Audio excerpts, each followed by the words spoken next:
Já, það eru leigjendur. Guðmundur Hrafn Arngrímsson, formaður Neytendasamtakanna, velkominn.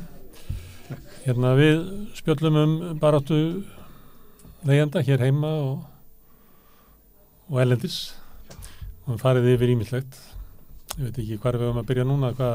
Já, það er bara margt að frétta af hagsmunabaráttu leigjenda. Þetta er náttúrulega svolítið málefni sem að brennur heitt á mörgum samfélögum. Og bæði vestanhafs og í Evrópu. Þetta er svona sem að rata inn í... Þetta er stór hluti að bara hagsmunabaráttu og lífskjarabaráttu almennings. Já, bara umræðin bara dýrtíðina. Þetta snýst rosalega oft leigumarkaðinn og það er til dæmis í Stóra Bretlandi sem að aðstæður eru bara mjög erfiðar og það eru erfiður húsnæðismarkaðurinn þar og þetta er náttúrulega að vissu leitu til afleiðing af svona afregluvæðingu 9. áratugarins hvernig ástand er á húsnæðismarkaði og ég hef einmitt verið að reka mig á í mörgum þessum greinum sem ég verið að lesa og skýrslum sem ég verið að lesa að hef verið að vísa til svona afregluvæðingar í lok 9. áratugarins sem ástæði fyrir hvernig staðan er húsnæðismarkaði en það er þó verið að bregðast við og það eru bæði opinberir aðilar og stofnanir og sjóðir. Í Bretlandi er mikil hefð fyrir sjóðum sem hafa mikil áhrif á samfélagsumræðuna og eru þáttakandi jafnvel bara í svona velferðarkerfinu þar þó að það veikt sé. En það er til dæmis, ef við byrjum bara í Bretlandi þá voru núna á síðasta föstudag voru samkeppnisyfirvöld í Bretlandi að tilkynna það að þeir ætla að hefja rannsókn á samningsstöðu leigjenda og stöðu þeirra sem neytenda vegna þess hversu hallar á þá á frjálsum leigumarkaði. Þar taka þeir til einmitt þessu staða leigjenda þegar að semja leiguverð og vegna hversu mikill húsnæðisskortur er. Og þetta er talið í fjölmiðlum verða hugsanlega svona eitt höggið í viðbót sem að leigusalar í Bretlandi á Bretlandseyjum fá af því að núna nýlega var líka lögð niður reglugerð sem var sett á laggirnar árið 1989 af Margaret Thatcher sem að heimilaði leigusölum að segja upp húsaleigu og óforvarendis á nokkur ástæðu. En nú er búið að leggja þá reglugerð niður og þá tekum við önnur reglugerð sem heitir Section 8. Ég veit ekki hvernig það... Sem var í gildi áður eða? Sem var í gildi áður eða hún... Eitthvað á verkamannaflokknum á 8. áratunum eða? Já, ég eftir að skoða betur hvaðan hún kemur þessi reglugerð en hún inniheldur lista yfir þær ástæður sem að leigusali geta notað til þess að segja upp húsaleigu og það eru þá ástæður svo sem að ef að leigusalinn missi bara húsnæði uppboði, leigjandi gerist sekur mjög alvarlega glæpi eða hefur ekki borgað húsaleigu í marga mánuði. Mjög ríkar ástæður fyrir því að segja. Já, mjög ríkar ástæður og þar er líka mælt fyrir svona nefnd eða ráði sem að leigjandi getur þá skotið ákvörðunum til og leigusalinn í rauninni getur ekki farið fram með uppsögn á leigusamningunum undir þessu Section 8 sem er núna í gildi í Englandi eftir að þessu Section 21 var lögð niður að það verður leigusalinn að fá heimild frá þessu ráði til þess að geta sagt upp leigusamningunum. Þannig að þar hefur batnað tiltölulega mikið réttarvernd fyrir leigjendur en núna eru samkeppnisyfirvöld að skoða stöðu leigjenda sem neytendur og samningsstöðu þeirra eitthvað leigusölum sem er mjög merkilegt. Samkeppnisyfirvöld á Íslandi geti gert það? Já, sjálfsögðu. Ættu samkeppnisyfirvöld að skoða þetta vegna þess að þetta er það sem að leigjendasamtökin og fleiri sem hafa verið að taka þessu umræðu hafa verið að benda á að samningsstaða leigjenda í þessu umhverfi sem við búum við er náttúrulega afleitt og leigusalar hér eins og í Bretlandi eru að setja alls konar kröfur á leigjendur undir þessum kringumstæðum sem eru óhóflegar og þetta er það sem að samkeppnisyfirvöld Bretlandi hafa tekið upp sitt eigið frumkvæði að skoða þetta vegna ítrekkara kvartana og fjölmiðla umræðu þessi svona óhóflegu kröfur sem að leigusalar eru að setja á leigjendur. Nú Bretar eru svolítið duglegir svona við að mista hvort þeir ræða hlutina og það mikið dýnamík í umræðin í Englandi núna, við tölum það held ég þar síðast hvernig fleiri og fleiri sveitafélög, þar að segja borgarstjórnir eru að óska eftir því eða fara fram á það við stjórnvöld að þeim verði veittar heimildir til þess að taka málinn í sína hendur og það ekki bara sveitafélög eða sýslur og héru sem eru að þessu heldur líka sjóðir og stofnanir sem eru að taka þátt í þessu samtali og einn af svona stærri samfélagssjóðum í Englandi sem heitir Joseph Rowntree sjóðurinn. Þessi Joseph Rowntree nú frægastur fyrir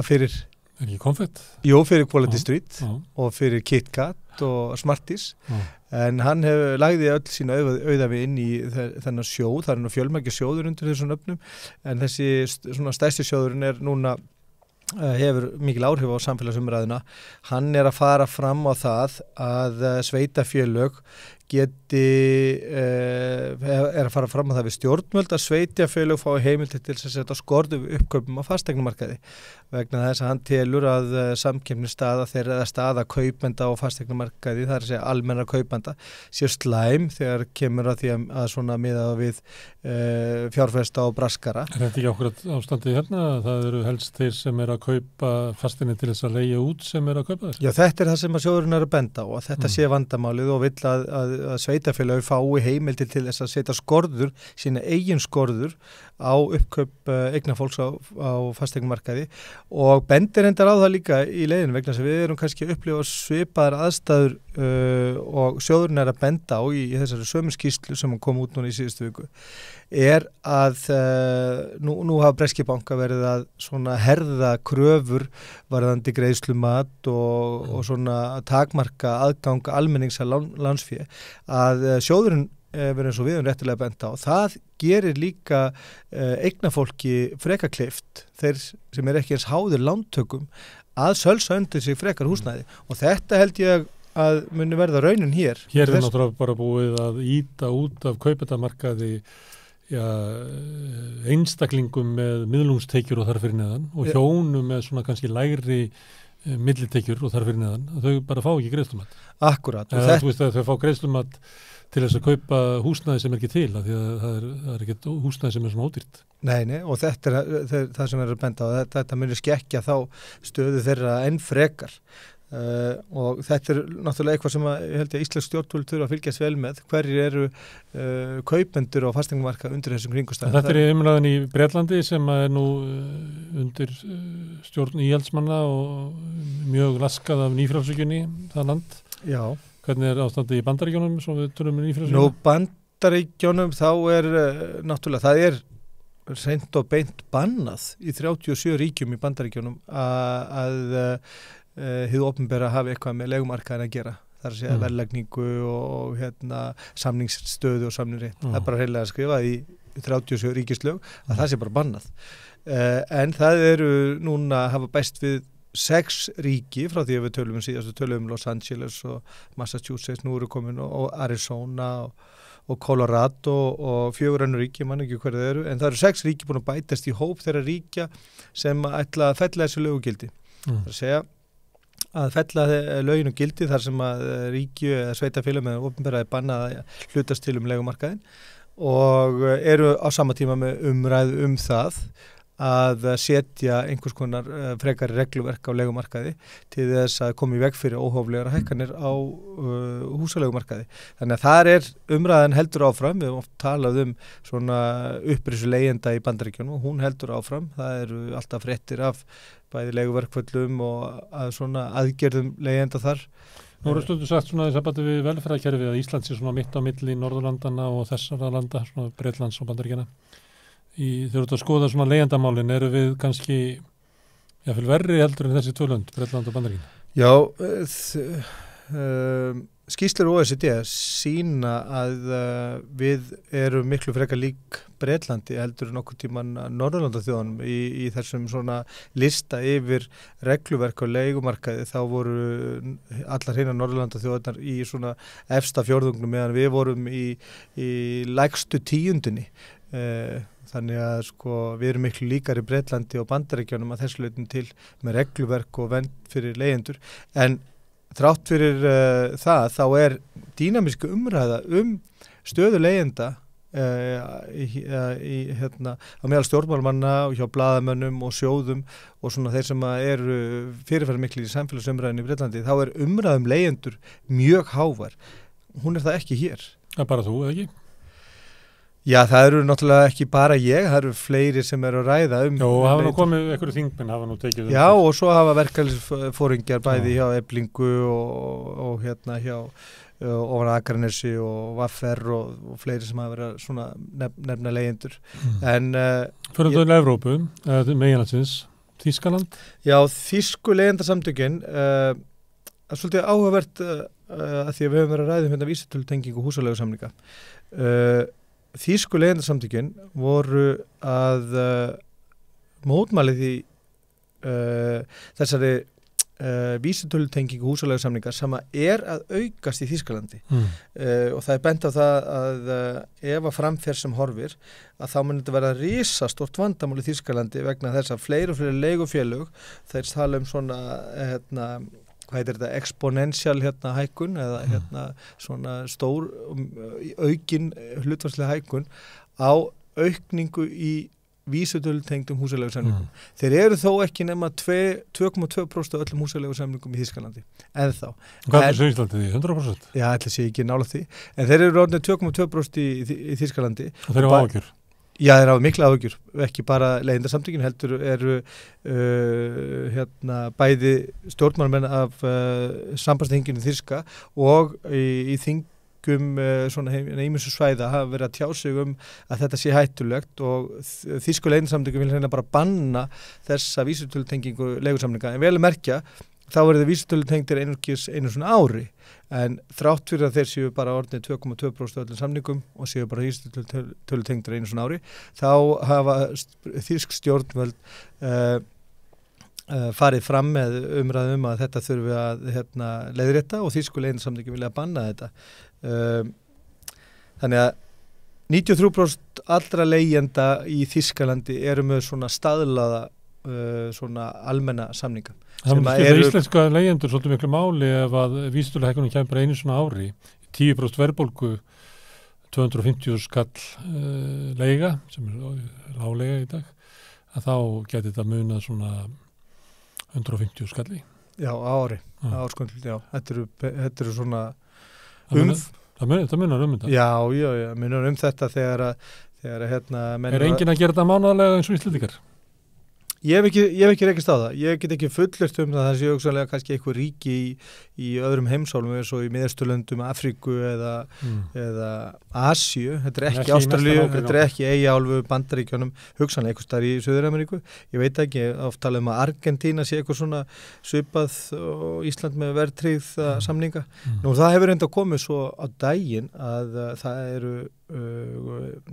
getur verið að sé framkvæmd á vísitölutengingu húsaleigusamningu á Íslandi sé reynilega ólögleg vegna að í lögum verðtryggingu mega engir samningar sem eru styttir enn til 3 ára, þeir mega ekki vera verðtryggðir og þetta svona einn form. Það er húsaleigusamningar til að vera til lengri tíma en 3 ára ef þeir eru vísitölutryggðir.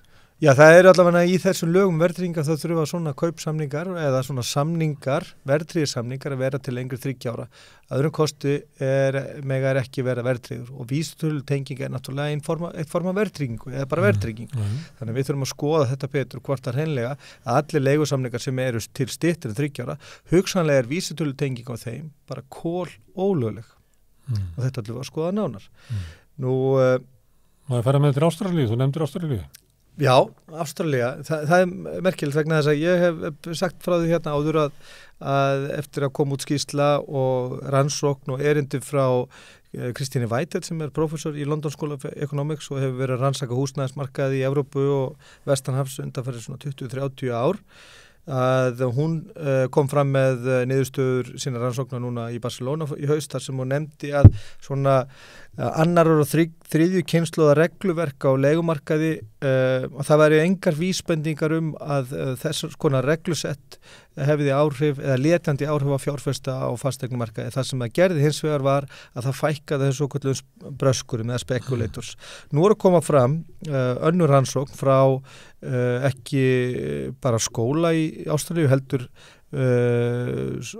heitir Australian Housing and Urban Development Research Institute. Þetta sem sagt bara þjóðarstofnun Ástrala sem er búin að vera að rannsaka þetta alveg aftur til Það er svo mannvirkjastofnun Já, ég veit ekki hvort þetta er svona ígildi þeirra, þetta er svona frekar rannsóknarstofnun sem er að skoða bara hreyfingar í skipulagsmálum og húsnæðismálum og hefur verið að rannsaka alveg aftur til 2008 þegar að fyrsta svona alveg reglusetti var sett á ástralska leigumarkað og svo hefur verið að setja einu svona síðar, þetta er svona 2 reglusett sem eru að rannsaka á 2008 og 2015 og hvaða áhrif það hefur haft á mismöndið tegundir fjárfesta og hvort það hefur haft áhrif á þeim fækki fjárfestum og hvort að þeir fjárfestar sem eru fyrir þá hverfa af markaði.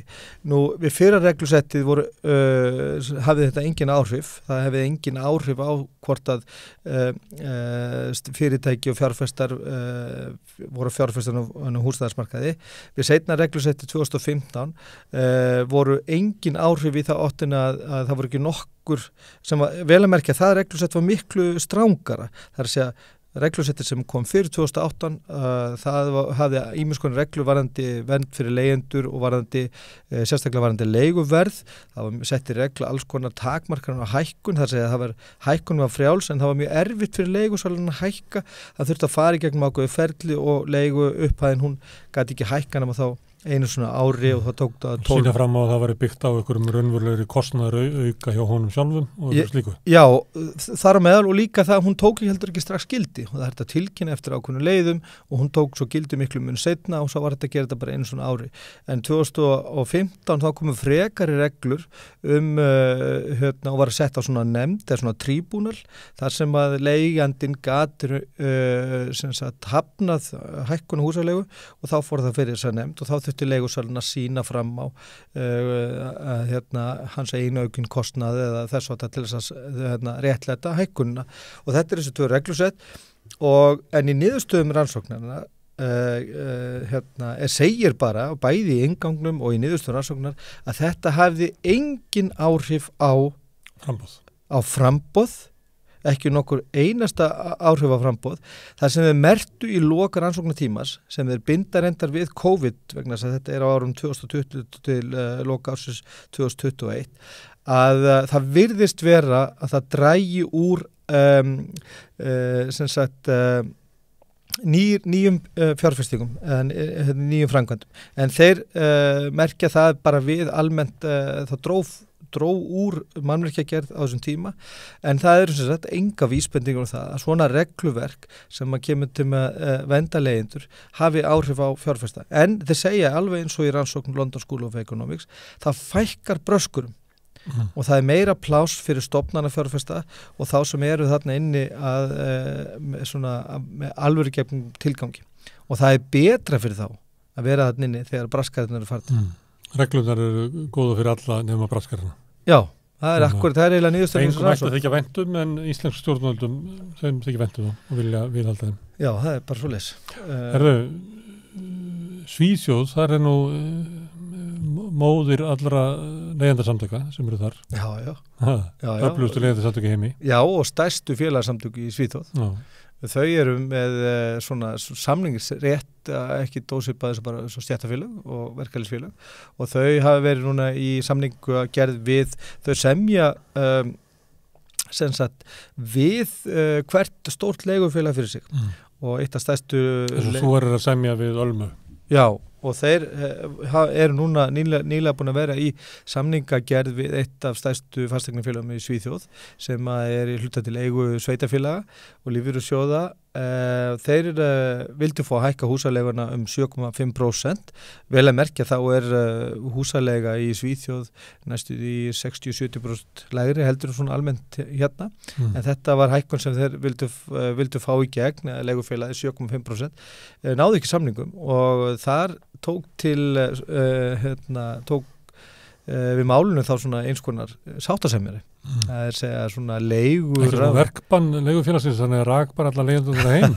Nei, það verðist ekki að vera að skrifa inn í lögin eitthvað svona heimildir. En það var svolítið merkilegt, það var lögð fram svona miðlunartillaga, þar sem að kröfum leigjendasamtakana og leigufélagsins var svona farið svona bilbeggja og þeir heimiluðu 4,5% hækkun fyrir þetta ár. En ekki 8-9% verðbólga í síðuð? Jú, það þannig að það verið að raunlækka leiguna? Já, það verið að raunlækka leiguna, það þetta svona 4,5%. En þarna sýnir bara hvernig leigjendasamtök geta starfað og þetta mjög merkilegt að líka að það búið að hugsa inn í þetta kerfi. Hefur þú pröfað það að lappa inn í Ölmu og bjóðast þess að semja verð á leigu? Nei, ég held að það sé nokkuð erfitt vegna þess að núna í morgun þá fékk ég sendingu frá góðu vinur mínu sem á leigumarkaði.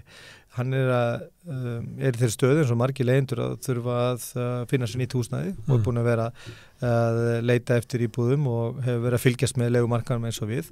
Að hann sendi mér skjáskott af heimasíðunni hjá Ölmu með vikumillibili þar sem að íbúð í miðborginni hafiði hækkað 110.000 krónur á milli vikna. Á einni viku? Á einni viku. Auglist hjá heimasíðu Ölmu. 110.000? 110.000 hækkun. Þetta ekki bara verið brentvillla í félagskiptið það? Nei, hún var búin að vera inn í tölulegan tíma. Hækkað 100 skalla einni viku? 110.000. 110.000? Hvað er þetta stór íbúð? Hún 105 metrar og komin upp í, ég með þetta hérna, hún komin upp í, maður sjá, hérna, þetta hérna, sko, fyrir að verðið á henni var 270.000 og hún komin upp í 380.000 krónur á mánuði. Þannig alveg að hækka sitt verð alveg á fullu? Já, 30-40% hækkanir. Og umfram þá vísitöluhækkunina? Já, þetta samningshækkanir og svo þau með vísitölu tryggða samninga. Það dugar þeim ekki? Nei, það dugar þeim ekki. Og ég sé hins vegar að leigufélagi Alma hefur einmitt verið að svona, ég sérstaklega tekið eftir því leigusamningar sem Alma gerir að þeir eru farin að skrifa mjög mikla svona fyrirvara við sína vísitölu tengingar. Ég held þeir áttu sig á því að hugsanlega framkvæmdina á þessu bara ólögleg. Já. Það virðist allt benda til þess að Þessu óheimilt að krefja leigjandann vísitölu? Já, þetta tekur til bæði þessara samningsregluna sem við búum við bara við það að vera inn á EES-svæðinu. Þá tilskipunum var Evrópusambandið varðandi samningsstöðu fólks og neytendavernd og svo náttúrulega þetta hvergi skrifað í lögin og líka þetta að samningar til styttir en 3 ára ekki verðtryggð og það ekki heimilt fyrir því í lögunum. Þannig að það virðist allt benda til þess að vísitölutengdir samningar til styttir en 3 ára eru ólöglegir og ef að svo raunin, þá hugsanlegt bara að leigjendur eigi mjög mikla skaðabóta kröfur á leigusala. Ok, svo fylgjast með þessu. Þið ljóta að vera að móta eitthvað svona kröfur. Við erum að skoða þetta. Við höfum verið að sækja upplýsingar frá öllum Evrópulöndum eða 38 Evrópulöndum framkvæmd á vísitölutengingu húsaleigusamninga, bæði frá svona hagstofum ríkjana og frá svona húsnæðarstofnunum. Þess að við erum að safna saman þessum upplýsingum og sjá hvernig lagarammin í þessum mismunandi ríkjum og hvernig þetta er framkvæmt og hinga til þessu öðru sem við fengjum. Það eru gríðarlega góð þáttaka. Þessi ríki hafa verið mjög vilju til þess að senda okkur upplýsingar og við möttum að vinna úr þessu en það ljóst bara við fyrstu svona 10 svörum sem hafa komið að framkvæmdar á Íslandi algjörlega sér að báti. Það eru samningar opinberra starfsmanna. Hafið þið vonum að það skilja ykkur? Nei, ég, Það er sem ég bara stuttasamninga og lítið sem ekki neitt frá ríkinu? Já, ég hef ekki mikið verið að fylgjast með svona samningagerðinni hjá opinberri starfsmönnum. Það er enga fréttir frá því. Við byrtum eina frétt á samstöðinni, þannig að séum við bara eiginlega enga fréttir borist frá þessu samningu. Nei, ég syns þetta farið eitthvað hljótt fyrir og þess svona ég sá grein frá formanni BSRB núna nýlega sem var sett á netið og ég svona bara svolítið væntinga með það þegar ég sá fyrirsagnir og þessi var deilt að þarna væri nú eitthvað svona aðstæðu fólks á leigumarkaði og húsnæðismarkaði almennt og það olli mér tölvun vonbrigðum að formaður BSRB skuli einblína á þessar gömlu aðferðir og þessar hefðbundna aðferðir við að svona aðstofa leigjendur, það er að í gegnum húsnæðisbótakerfið sem hefur bara aldrei virkað og hefur eingöngu haft áhrif á húsaleigur hækkað en það verðist vera eina svar styrkur til okrara. Já, þetta verðist vera eina sem að hún bendir á formaður BSRB sem einhvers konar úrræði fyrir leigjendur, það er að hækka húsnæðisstuðning. Það hefur bara aldrei virkað, það hefur leitt til hækkandi húsaleigu sem bara bitnar á öllum leigjendum, ekki bara þeim sem eru að fá húsnæðisbætur og fitar efnahagsreikning leigusala og hún hefur talað um það forsætisráðherra líka að það sé líkur á það gerist og þetta eigi ekki verið til þess. Þess mjög skríti að fulltrúi launafólks kom ekki fram með róttækar kröfur eins og að setja á leigubremsu sem ekki róttæki eðli sínu en bara eðlileg. Herðu, við erum búin að fara víð heiminn og fjalla baráttu leigjenda. Hvað ekkert að frétta baráttu íslensku leigjenda? Jú, við íslensku samtökin hafa verið nokkuð iðin við að bæði við sóttum fund núna í síðustu viku með hagsmunasamtökum heimilana þar sem að við vorum að svona reifa aðstæður á leigumarkaði og svona sína fram á með okkar málstæðu hvernig staða leigjenda er vegna þess að þrátt fyrir að svona kastljósi beinist að þeim sem eru að kaupa sér húsnæði og eru að lenda í töluvert miklu vandræðum og þessu náttúrulega lýst sem hryllingi fyrir þetta fólk að þá samt sem áður er til verri staður heldur en það að vera verri staður en helviti verri staður en það helviti sem er lýst og við höfum verið svona að benda á það að þetta er kannski þess að allra versti staður sem fólk er á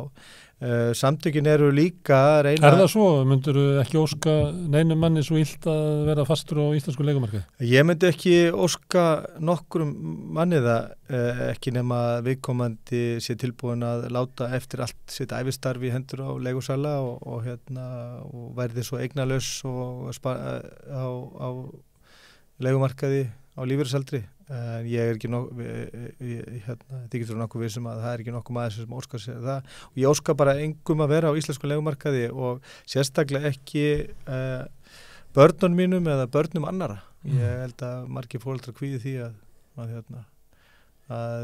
leigumarkaðurinn hann býður eftir börnunum okkar og það er bara hreint helvíti að hugsa til þess og ég mun gera allt mitt til þess að annarkvort að eins og við erum að reyna að gera, bæta leigumarkaðin og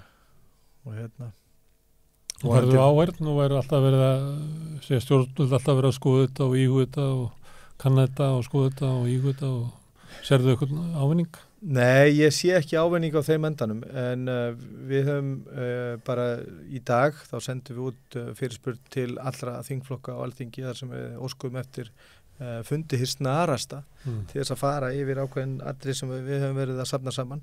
Við höfum greint þá í fjölmiðlum haldið út verðlagseftirliti á leigumarkaði og þar hefur ýmislegt komið í ljós sem að sýnir svo ekki verður umbilst að staðan er alveg gríðarlega alvarleg.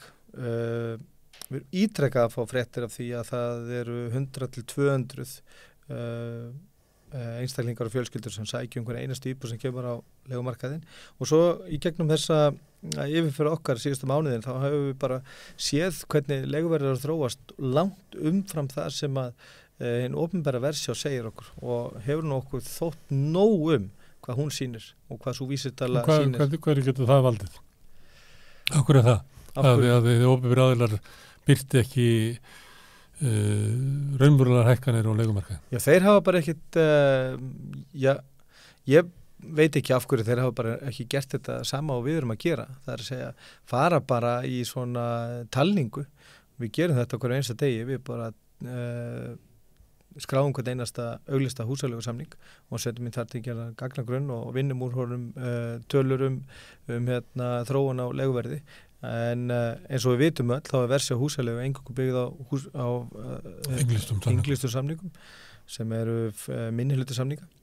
Og það frekar þeir sem eru hærri, altså tekjuhærra fólk sem hefur mögulega efni á því eða allavega lætur sig hafa það að borga hærrileguna, að það þinglýsir ekki samningunum. Já, þú segir bara dæmi sem að Ragnar Þór birti hérna síðustu viku þessa 375 krónu húsalegu í Tangabryggju, að til þess að geta borga 375 krónu í húsalegu og verið þá eins og í þessu tilfelli kannski með 1 barn og jafnvel 2 börn á heimili, að þetta er fjölskyldar sem þarf að vera með vel á aðra milljón í ráðstöfunartekjur og þú þarft ekki að fara upp fyrir nema 500–600.000 sem hjón til þess að húsaleigubæturnar fara að skerðast. Þannig að stór hluti af leigjendum hefur bara ekkit aðgang á húsaleigubætunum og þar leiðandi þinglýsir ekki samningunum og þess vegna skekkir þetta allt saman þessa gagnavinnslu. En við hefum verið að vinna þessu og við ætlum að kynna þingmönnum þetta. Það voruð að spyrja Seðlabankann, hvað þarf til að fá greiðslumat upp á 275.000, að þá þarf par að vera með samanlagt 1,5 milljón í tekjur. Já. Flesti leigjendur sem leiga 275.000 þeir eru kannski með 500.000 í tekjur. Já. Þetta er saman. Þannig að til þess að fá greiðslumatið, til þess að geta staðið undir 375.000 krónum með að við Seðlabankann, þá þarf þetta að vera með þessar tekjur. Þetta er veruleiki leigjenda. Leigjendur eru samt sem aðra. Þú mátt leigja þetta, segir Seðlabankinn. Já. En þú mátt alls ekki verja þessum penningum í að kaupa húsnæði. Nei, en þú getur farið þarna. Þú mátt borga penningana og þannig hann getur keypt húsnæði. Já. Og ef þú kemur til Íslandsbanka og segir ég ætla að kaupa þessi íbúð og ég fæ 375.000 krónur í leigu tekjur af henni, þá er það tekið inn í þitt greiðslumat. En ef þú sem leigjandi ferð inn og segir ég hef verið að borga þessa upphæð í húsalegu, þeir lýst ekki á það. Þeir horfa bara á eins og þessar reglur. Þetta er nefnilega, það er búið að fella niður innan svokölluðu séreignarstefnu. Hún á bara við fólk sem er á miðlungstekjum og þar fyrir ofan. Fyrir fólk sem er á miðlungstekjum og þar fyrir neðan að þá er reikin leiguleiða stefna. Og það er inn opinberu húsnæðisstefnu í Íslandi. Óregluvædd. Það er bara þannig. Herðu, Guðmundur, takk fyrir að koma hingað, sjáumst aftur eftir viku.